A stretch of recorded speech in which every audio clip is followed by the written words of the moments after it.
Hello, guys. Welcome you all to the Insights into Books podcast. Before we start, kindly follow or subscribe us, and if you want daily summary files of these books, then subscribe us on Gumroad. Links are in description. Now, let's start today's discussion, guys. So today we're embarking on a really fascinating deep dive. We're looking at a book that's really more than just a memoir, isn't it? It feels almost like a foundational text on, well, resilience, growth, identity in the modern world. We are unpacking Becoming, the story of Michelle Obama. It's just this incredibly profound exploration, charting her life all the way from, working class roots in Chicago. Right on the South Side. Exactly, all the way to becoming the first African-American First Lady of the United States. It's quite a journey. It really is. Yeah. And what strikes you immediately, I think, is the way she structures it. It's very intentional. It's broken down into these three clear stages: becoming me, becoming us, and then becoming more. And that structure itself tells you something, doesn't it? It's not just, here's what happened. It's mapping out this idea that life is a constant process.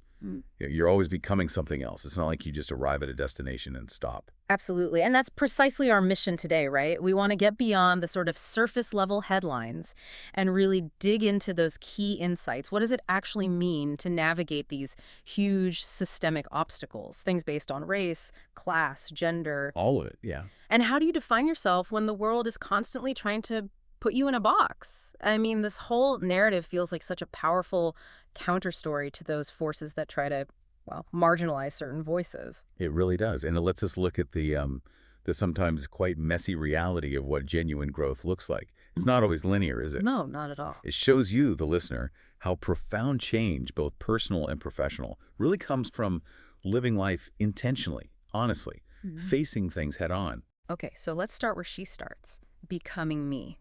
This whole section is just so firmly rooted in the South Side of Chicago, her childhood. That second floor apartment, you get such a vivid picture of it. And it's surrounded by this community built, like you said, not really on wealth, but on this idea of striving. That word comes up again and again. It does. What does that mean, striving, in that context? Well, the book paints this picture, doesn't it? Through these, sensory details. You hear her great Aunt Robbie's piano lessons constantly drifting up from downstairs. Right.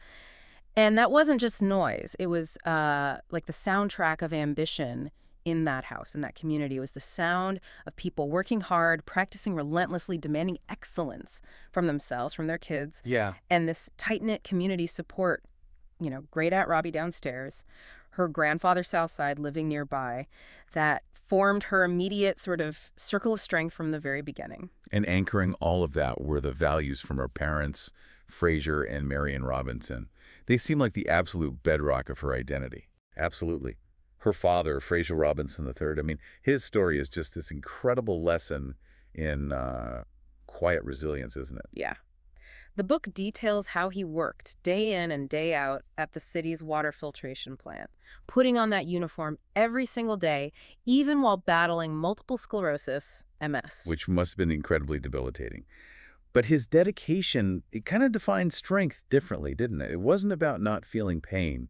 It was about holding yourself steady, pushing through, keeping going, no matter how hard it was physically. It's a powerful image, a silent lesson she clearly absorbed. Definitely. And then you have her mother, Marion Robinson, on the other side of that parenting coin. Her style was, well, intensely hands-on, but also deliberately aimed at fostering independence. Right, that famous line, she wasn't raising babies, she was raising adults. Exactly. And what that meant, practically speaking, was nurturing their agency, setting high expectations. They were pushed to solve their own problems, to question things, to learn from their mistakes. So it wasn't about shielding them, but equipping them. Precisely.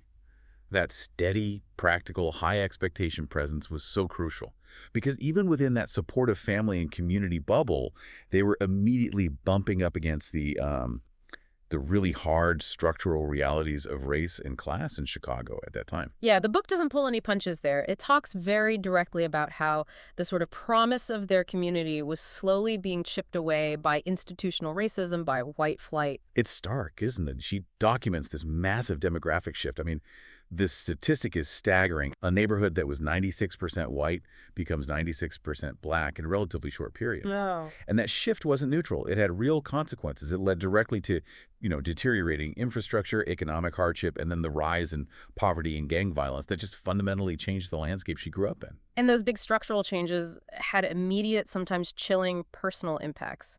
I'm thinking of that anecdote about her older brother, Craig. The new bike. Right. He gets a new bike, and almost immediately, a police officer stops him. And the officer was African-American, too, which adds another layer. Right, it wasn't just about white cops versus black kids. No. The officer basically assumes that because Craig is a young black boy with a new bike, he must have stolen it. Just questions him unjustly. And that incident, it wasn't just a one-off, was it? It really hammered home the lesson their parents had to teach them explicitly. Yeah. That simply because of the color of their skin, they were, quote, vulnerable. Yeah. And that this vulnerability was something they would, quote, always have to navigate. It wasn't going away. That constant experience of being viewed with suspicion, even by someone within their own community operating within that broader system, it must have created this deep need for watchfulness and maybe even a baseline mistrust of authority. And that vulnerability, that need to navigate, it also played out internally, didn't it? Particularly around language. She talks about the challenge of code switching very early on. Oh, absolutely. That moment when her cousin asks her, straight up, how come you talk like a white girl? Oof. That must have stung. You can imagine. It carries so much weight, that question. Because her parents, especially her mother, really pushed for formal diction, for speaking properly, finishing your words, avoiding slang. Right, as a tool for advancement, presumably. Exactly. But within parts of her own community, using that kind of speech was seen by some as a kind of, a betrayal. Like she was trying to sound better than them or separating herself. So she's caught in this bind, trying to meet her parents' standards for success in the wider world, but potentially alienating people closer to home. Precisely. And that constant act of monitoring your speech, trying to perform academically, while also navigating cultural authenticity. I mean, the psychological energy that takes is immense. It can lead to feeling like you're not quite real in either space. And that pattern is so important, isn't it? Because that childhood conflict, that questioning of her speech, it perfectly foreshadows the kind of intense public scrutiny she and Barack would face later on. As highly educated black individuals on this massive national stage. Absolutely. Yeah. America would constantly be questioning their authenticity, their voices, their intentions. Are they black enough? Are they too black? Are they talking like white people? It's exhausting just thinking about it. Right. That pressure to either conform to stereotypes or actively resist them, it just became this permanent backdrop to her life. Yeah. And you can see how it fueled her academic drive, her ascent. We follow her path. Whitney Young High School, where she clearly excelled. And then on to these incredibly elite, predominantly white institutions, Princeton University, then Harvard Law School. But the book makes it really clear this wasn't some smooth, effortless climb. There's that one incident, it almost feels legendary now, that really seemed to crystallize her resolve, the college counselor. Oh, yeah. The counselor who looked at her record, which was impeccable, right? National Honor Society, top 10% of her class. Top tier. Top tier. Yeah. And tells her flat out, you're not Princeton material. Wow, just like that. Just like that. And it's such a classic example of institutional gatekeeping, isn't it? Kind of disguised as helpful advice. But what's fascinating is why that rejection hit her the way it did. It wasn't just, oh, I'm not smart enough. No, it felt like something deeper. Exactly. It was a challenge to her right to even aspire to be in that space, her right to belong. And that dismissal, which maybe was intended to lower her expectations, actually did the opposite. It just lit a fire under her. Right. It became this I'll show you moment. Totally. It triggered this fierce determination to prove that counselor and the system she represented fundamentally wrong. So she applied, she got in, and she absolutely succeeded there. But even once she got to Princeton, she writes so powerfully about still feeling like an outsider, like the other. She describes the environment as, quote, overwhelmingly white and very male. Yeah. And the numbers backed it up her freshman class, less than 9% black. That must have been incredibly isolating. And compounded by this constant awareness, this sting of deficiency, knowing that some people around her probably assumed she only got in because of affirmative action, not on her own considerable merit. Which ignores the systemic barriers she already overcame just to get there. Precisely. And it created this profound sense of responsibility. She talks about constantly feeling like she was representing my race. Yeah. Every comment in class, every paper she turned in, she felt it wasn't just being judged on its own merits, but as a reflection on all Black students, or even the entire Black community. That is the definition of the burden, the tax of tokenism. It's an incredible weight to carry. The energy required just to be constantly vigilant, to assimilate just enough to be accepted, but also assert that you deserve to be there. Yeah. It's staggering when you think about it. Absolutely. And that focus, that ambition, that resilience forged in those early years, it leads us right into the next major phase of her life, becoming us. Right. Which is dominated, of course, by her relationship with Barack Obama and how they evolved together. Their meeting is almost iconic now, isn't it? At the law firm Sidley Austin, she was assigned to be his mentor. Yeah, it's a great story. And it starts with her being, let's say, initially a bit skeptical. She kind of saw him as this exotic geek. Guy with a funny name, complicated background, maybe too much ambition. But that perception shifted pretty quickly, didn't it? She started seeing him as this unicorn. A unicorn? Yeah, like something totally unique, singular, almost unbelievable, this charismatic blend of, soaring intellect and deep idealism. But the initial spark, the chemistry, it didn't just erase the fundamental differences in their personalities, did it? Not at all. That tension becomes a central theme. She consistently describes herself as this lifelong pragmatist, a traditionalist, and crucially, a box checker. Right. Very goal-oriented, methodical, plan A, plan B, check, check, check. Exactly. Life is about moving deliberately from one accomplishment to the next. And he was, different. Idealistic, yes, but also comfortable with a certain level of chaos, driven by this huge, sometimes abstract ambition. So her grounded, pragmatic need for control versus his sort of sweeping, maybe even chaotic idealism. That's the core tension. And it became this essential strain in their relationship that they really had to learn to navigate. And the memoir is incredibly candid about how they actually did that. Yeah, I think what resonated so deeply with so many readers was just how vulnerable she was about their early family life, sharing the heartbreak of suffering a miscarriage, and then the difficult, emotionally taxing decision to turn to in vitro fertilization, IVF, to conceive Malia and Sasha. That was huge. I mean, revealing that kind of struggle, it just shattered the image of the effortlessly perfect political family. It showed real, relatable human challenges. Absolutely. And the decision to share the vulnerability around conception, the physical and emotional toll of IVF, it felt like a really profound act of authenticity.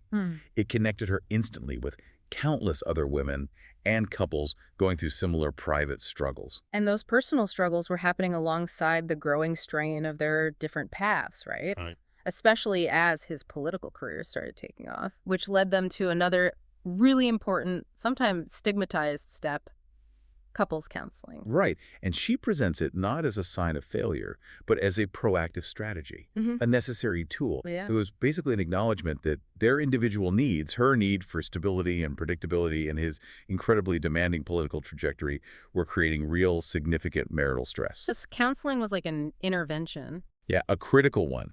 It became this space where the pragmatic Michelle could actually insist on structure, on better communication, to manage the chaos his ambition was inevitably bringing into their lives. She mentions learning through counseling how to really articulate her needs, not just to him, but almost for herself, confirming that her feelings were valid, not just secondary to his goals. And all of this intense personal and marital work was happening around the same time she had this major realization about her career, what she calls her professional swerve. The swerve, it's such a key concept. Here she is, a successful corporate lawyer at a top firm, making good money on this clear upward path. Checked all the boxes, right? Exactly. She Wow. checked all the boxes she thought she was supposed to check. Ivy League education, prestigious job. But she had this gut feeling, this realization that she just fundamentally wasn't fulfilled. That's powerful because it wasn't about lack of success. It was about the type of success. Precisely. She felt like, in her own words, her blinding drive to excel had made her miss the signs. She'd taken the wrong road. And finding the courage to actually swerve off that road meant walking away from the lucrative, high-status corporate law world. Which couldn't have been easy. No way. And moving towards public service roles. First at Public Allies, then at the University of Chicago.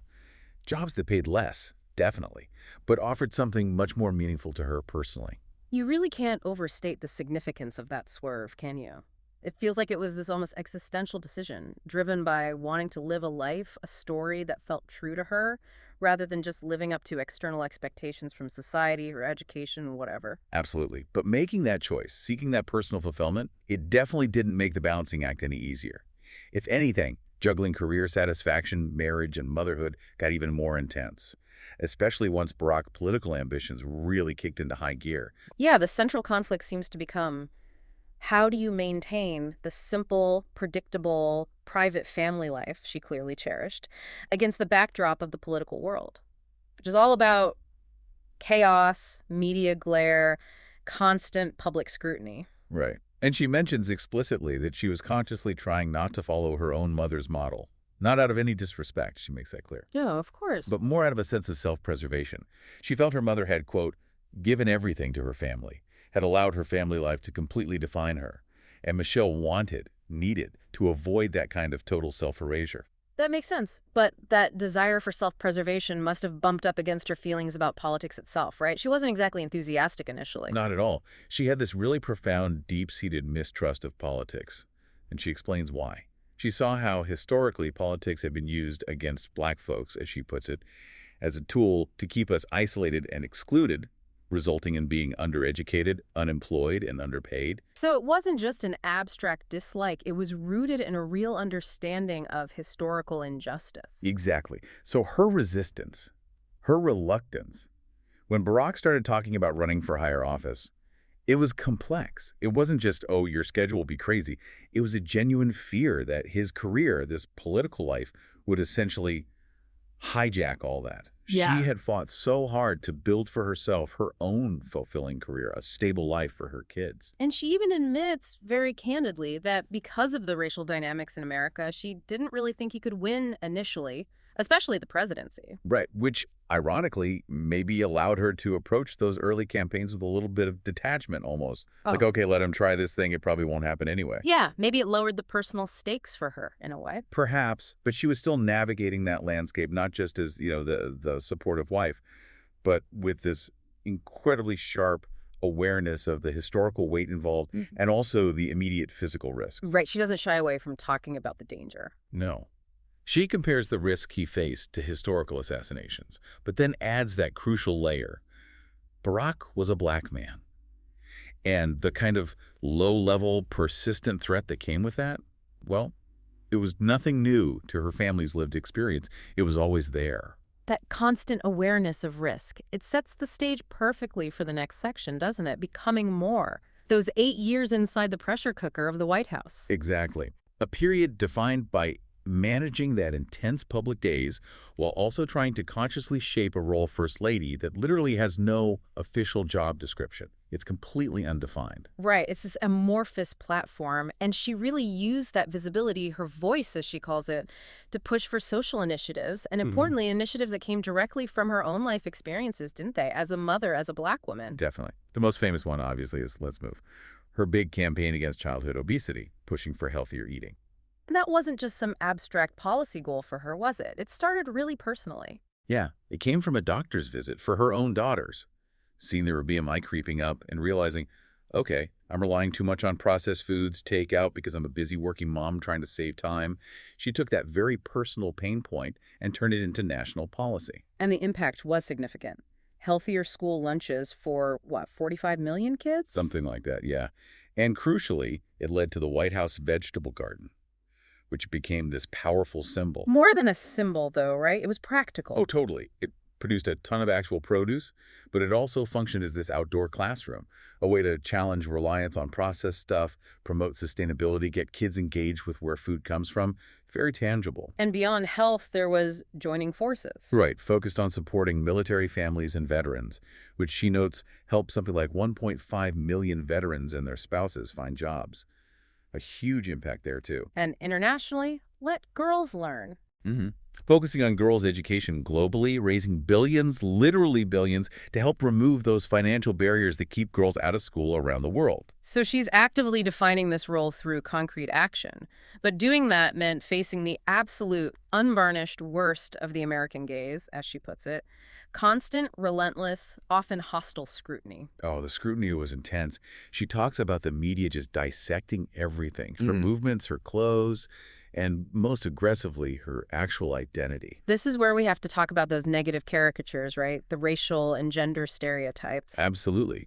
She points out how often her core traits, being female, black, and strong, were deliberately twisted by critics to translate only into angry. The angry black woman trope. Exactly, which is such a toxic, damaging cliche, isn't it? Yeah. Used specifically to dismiss, minimize, and marginalize intelligent, outspoken women of color who dare to have opinions or exert influence. And the attacks were often completely contradictory, weren't they? Showing how impossible it was for her to just be. Totally bizarre.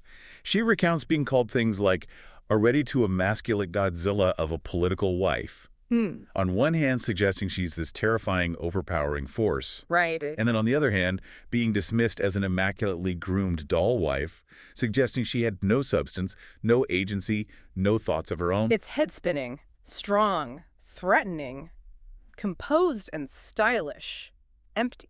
It's the perfect illustration of a no-win situation created by systemic bias, isn't it? The very same qualities that might earn praise for a white woman in a similar position get weaponized against a woman of color. And this was happening alongside the relentless racial aggression aimed at Barack. The birther conspiracy theory being the most prominent example. Which she calls out directly as crazy and mean-spirited. And she points out that the underlying bigotry and xenophobia were hardly concealed. It was right there on the surface. And living with that level of constant antagonism, it must have completely shaped their existence inside that White House bubble. Absolutely. She gives these really vivid descriptions of life under intense Secret Service protection, calling the presidential limo the Beast, not a car but a 7-ton tank. Wow. The loss of spontaneity was total. Even just a simple date night became this massive logistical operation involving motorcades and security sweeps. She calls it the new heaviness of public life. Yeah, basically surrendering any idea of whimsy or privacy for themselves.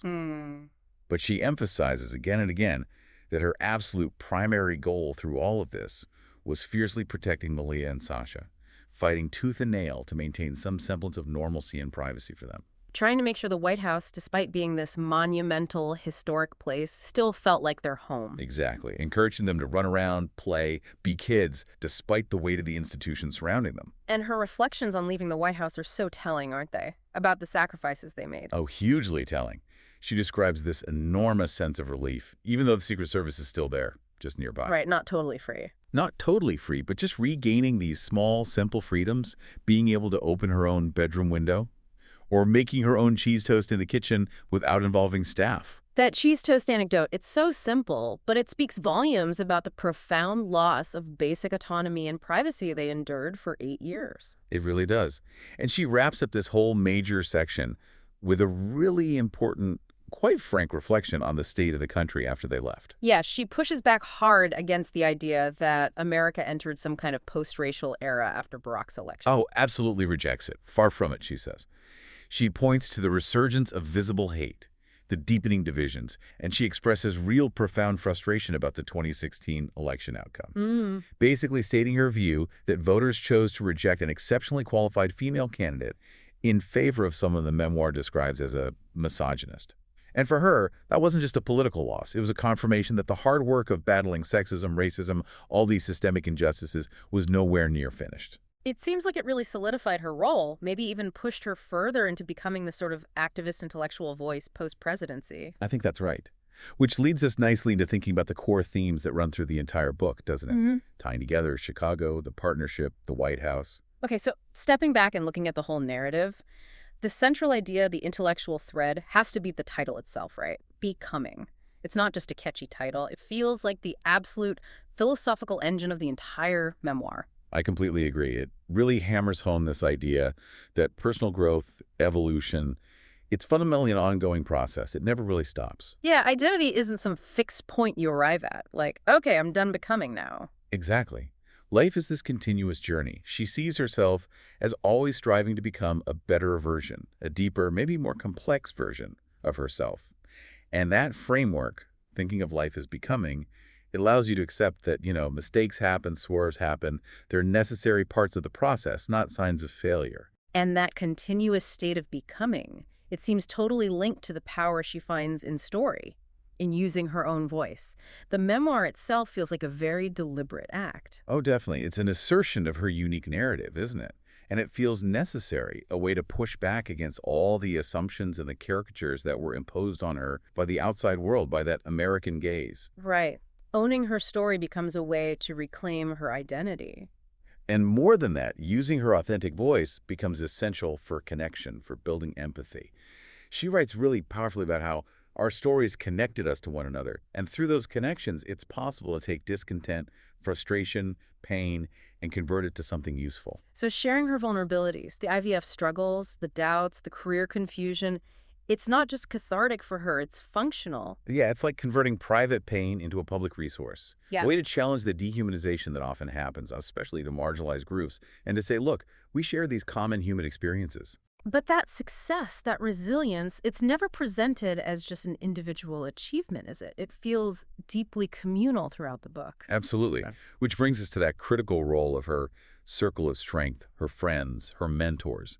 She talks about making this really conscious, purposeful effort to maintain those close female friendships, especially with women who understood the juggle, balancing family, demanding career. The boot camp weekends. Right.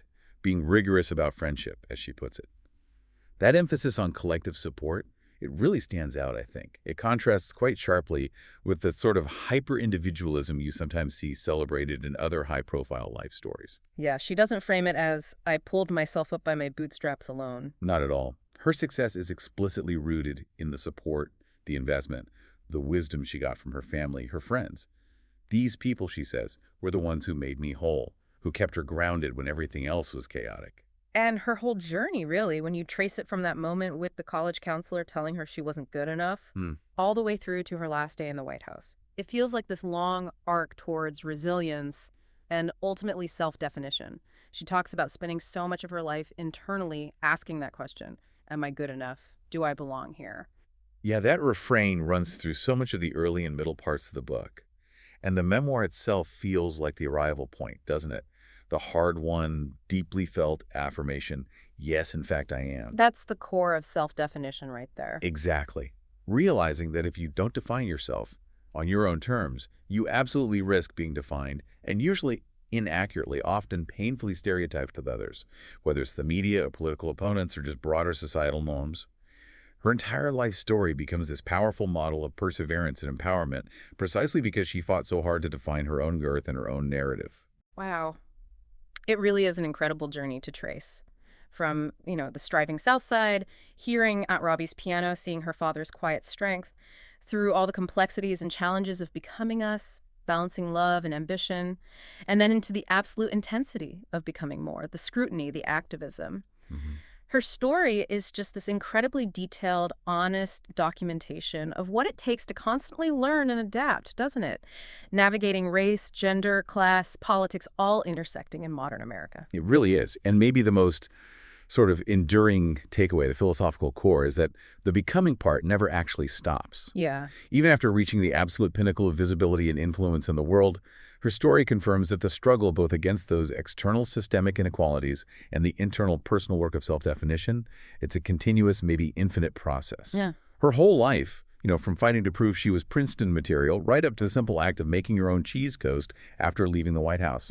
It all just feels like this ongoing lesson in growth, in renewal, in becoming.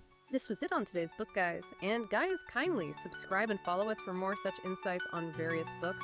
And also, do not forget to join our social media community to stay in touch and get